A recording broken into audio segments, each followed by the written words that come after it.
rich with symbolism and metaphor. But what about the ending? Does magic return to Orïsha? I don't want to spoil the ending, but I will say that it's both hopeful and heartbreaking. Oh, intriguing. It acknowledges the cyclical nature of history. The fight for justice is ongoing, with victories and setbacks along the way. It's never a straight line. No, it's not. It leaves you thinking about the complexity. Welcome to Witter. Who Has Time to Read? The podcast that brings deep dives for busy minds. Listen to AI hosts Jane and Dane and get ready to unpack the world's most captivating books in just a fraction of the time. Whether commuting, working out, or just squeezing in a quick break, we deliver key insights, thought-provoking themes, and takeaways you can carry into your day. Don't forget to like, subscribe, and leave a comment. Plus, use our links in the description to purchase this book. Your support helps us bring more engaging book discussions to you. Listen and follow us wherever you get your podcasts. Who has time to read? You do, with Witter. Hey, fellow deep divers. Welcome back to Witter, your one-stop shop for deep dives for busy minds.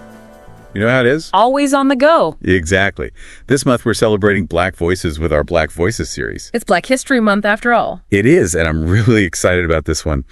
Today, we're going to unpack Tomi Adeyemi's Children of Blood and Bone. Oh, that's a fantastic choice for this series. It's a powerful story, a journey into a world where magic has been stifled. I love that about fantasy. Yeah. It holds a mirror to reality in such a creative way. That's exactly what Adeyemi does. So let's dive into Orïsha.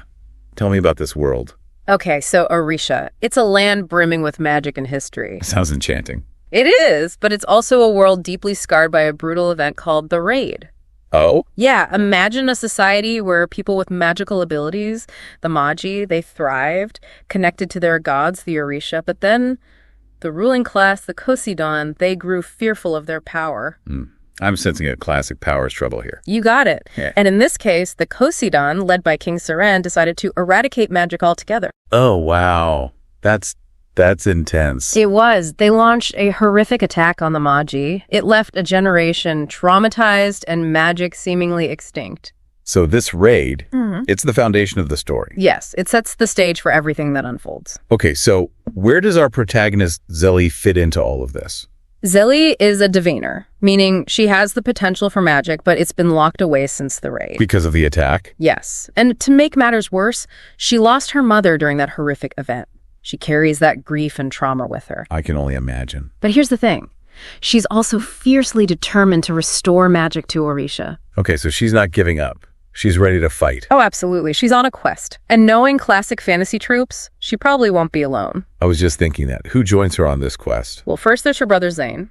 What's he like? He's more cautious, protective of Zélie and their family. And then there's the unexpected addition of Princess Amari, the king's daughter. Whoa, hold on. The king's daughter. Why would she join Zélie? Well, Amari witnesses her father's brutality firsthand. Oh, no. Yeah, it's a moment of awakening for her. Yeah? She realizes the cruelty of his regime, and she chooses to rebel. Wow. That's a powerful decision. It is. She sides with Zélie and brings a crucial artifact with her, the scroll that holds the key to restoring magic. So she's not just an ally, she's a key player in all of this. Exactly. This whole idea of magic, it feels like it represents something deeper, especially in the context of the Black experience.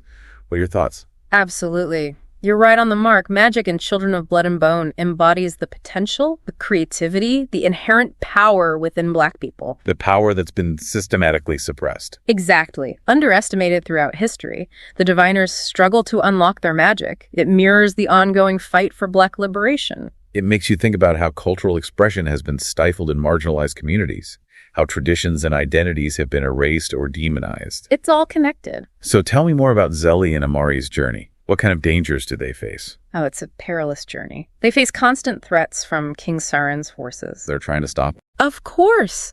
They want to prevent magic from returning at all costs.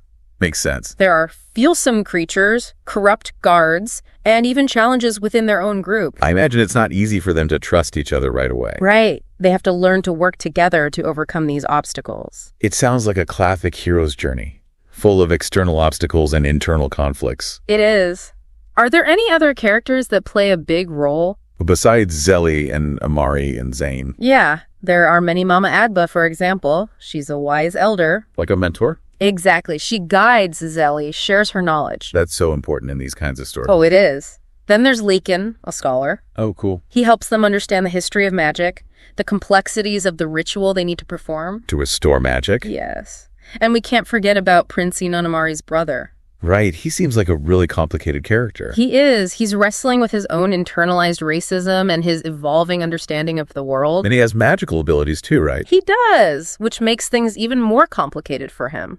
I bet he's going to have to confront some hard truths about himself and his family. Oh, absolutely. His journey is one of the most compelling parts of the story. Okay, so we have this incredible world, these complex characters, and this potent metaphor of magic. It's a powerful combination. But there's also this underlying theme of sacrifice and loss running through everything, is there not? There is. This book doesn't shy away from the realities of fighting for freedom. It can be brutal. It can. Characters we care about are lost along the way. The emotional toll on Zélie Adebola and everyone involved, it's immense. It's a reminder that the pursuit of justice often comes at a great personal cost. It does. This is all so thought-provoking. Yeah. But let's get into the heart of the story. What exactly is this ritual they're trying to perform, and what obstacles stand in their way? That's where things get really interesting. Well, the ritual, it's their only hope for permanently restoring magic to Orïsha. You see, it involves connecting to the Orïsha, the gods. I see, and that requires... It requires 3 sacred artifacts, the scroll Amari brought with her, a sunstone, and a bone dagger. Okay, so each artifact holds a special significance. Exactly. Each one is tied to a different part of their history, like pieces of a puzzle. And they have to find all of them. They do, which is no easy feat. So what challenges do they face in gathering these artifacts? It's a dangerous journey full of twists and turns. For instance, the scroll. It contains ancient knowledge about the ritual. That's helpful. It is, but it's written in a language that's been lost to them. Oh, no.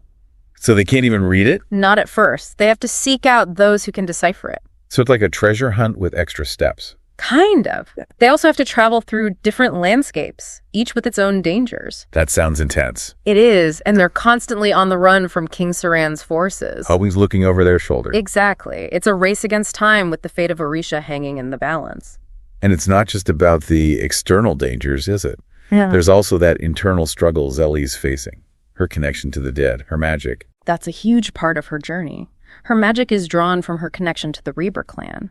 It's powerful, but it carries a heavy weight. It can be used for good, but it also has a dark side. The connection to death. Exactly. If she's not careful, it could consume her. It's like that classic idea of power corrupting. In a way, it's a metaphor for the duality of power. How something so potent can be both a source of strength and a potential threat. It makes me think about how Black people have often been perceived in society.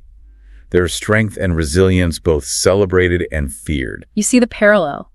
It's there Zélie's struggle to control her magic, to channel it for good.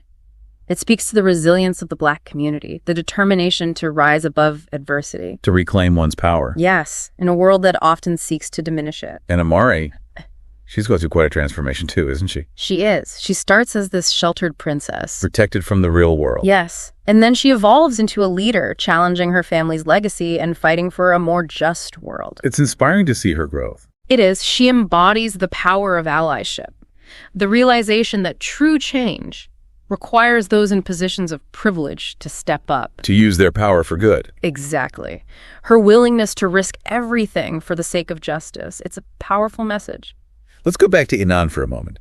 His internal struggle with his own prejudices and his growing magical abilities. It's a key part of the story. It reflects the complexities of unlearning harmful narratives and confronting systemic racism. How so? Well, his initial fear and rejection of magic. It all stems from... the propaganda he's been fed his whole life. Wow, so he has to unlearn everything he thought he knew. He does. It's like he has to deconstruct his entire worldview and rebuild it with a new understanding of history and identity. That's a tough journey. It is. It's a journey of self-discovery, recognizing one's own complicity in systems of oppression. And choosing to break free. Yes. Which brings us to Zélie's brother. Right. He seems to represent a different kind of strength. He does. He embodies a quiet strength, a belief in the power of dialogue and understanding. So he's more of a pacifist. You could say that he struggles with the idea of violence as a solution. Which causes conflict with Zélie. It does. She feels that force is necessary to fight back against their oppressors. It's an interesting tension. It reflects the diversity of thought within any movement for social change. You're right. There's no one right way to fight for justice.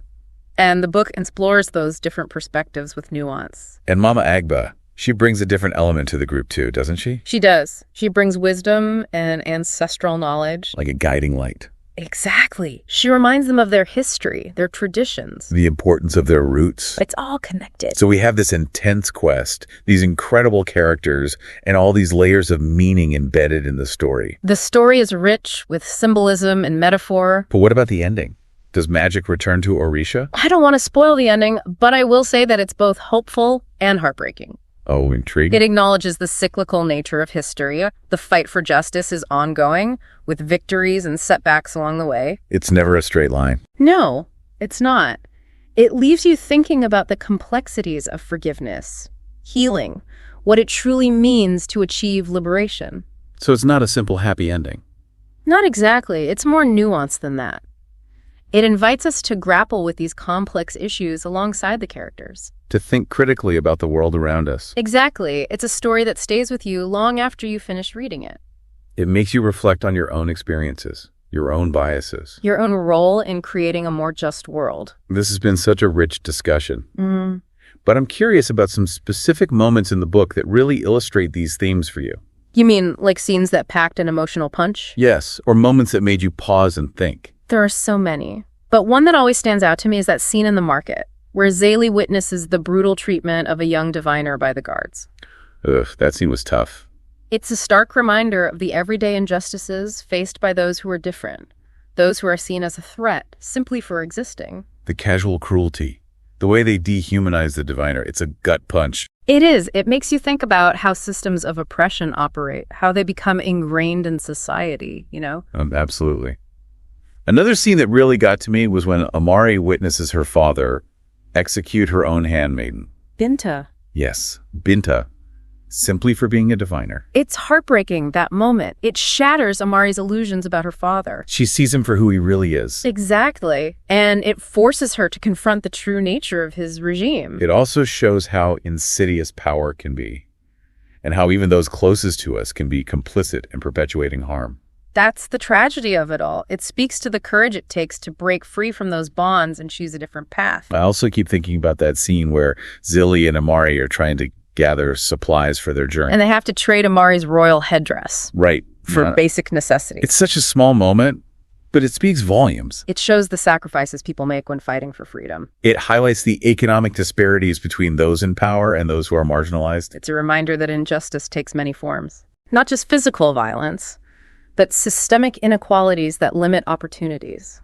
For me, one of the most thought-provoking scenes is when Inan is in the temple, overwhelmed by the spirits of the slaughtered Centauros. He's finally seeing the truth. About his father's actions, the blood that stains his family's legacy. It's a powerful moment. It's when Inan's carefully constructed worldview crumbles, and he's forced to confront the horrors his family has inflicted on others. The weight of history. The ways in which the past continues to haunt the present. It's all there, and it highlights the importance of facing that history. Acknowledging the truth, no matter how painful it may be. That's the first step towards healing. And then there's the scene where Zélie channels the spirits of the dead to protect Zayn during the arena battle. Chills. It's a powerful display of her magic, but it also raises questions about the ethics of wielding such power. Right, the responsibility that comes with it, the potential for both good and harm. It underscores the importance of staying connected to one's ancestors, growing strength and guidance from those who came before. It's a beautiful and terrifying scene, full of raw emotion and ancestral energy. It speaks to the resilience of the human spirit, but also the potential for darkness that lies within us all. Children of Blood and Bone is a book that stays with you. It's full of these powerful moments, these glimpses into the complexities of the human experience. It challenges us to look at the world with a more critical eye. So as we wrap up this deep dive, what are some key takeaways for our listeners? I think this book asks us to consider what it truly means to be free. To reclaim your agency, your identity, your power. In a world that often tries to define you, it asks us to examine our own relationships with power. Both individual and systemic. And to consider how we can use our voices and actions to dismantle oppressive structures. It's a reminder that the fight for justice is an ongoing process, a relay race across generations. We stand on the shoulders of those who came before us. And we have a responsibility to carry the torch forward. To continue the work of building a more equitable and compassionate world. And what better way to honor those who fought for justice than by celebrating and amplifying their stories? Exactly. This Black History Month and beyond, I encourage everyone to seek out and support Black authors, artists, creators. Their voices are essential. Their stories matter. They do. This has been an incredible deep dive into Children of Blood and Bone. Thank you for joining us. It was my pleasure. And to our listeners, I hope this deep dive has inspired you to check out this book and to continue exploring the rich tapestry of Black voices and stories. Remember, the conversation doesn't end here. Let's keep talking, keep learning, keep challenging ourselves, and keep striving to create a world where everyone's magic, the unique talents and potential is celebrated and allowed to flourish.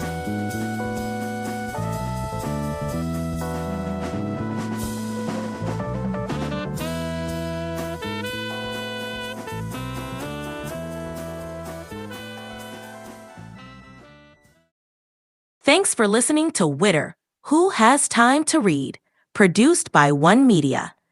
Please support the author by purchasing the book or audiobook using the link in the description. It's a great way to help keep the art of writing alive. And stay in the loop. Subscribe to our newsletter for updates on weekly deep dives. And don't forget to share your thoughts or suggest our next deep dive at witterpodcast@gmail.com.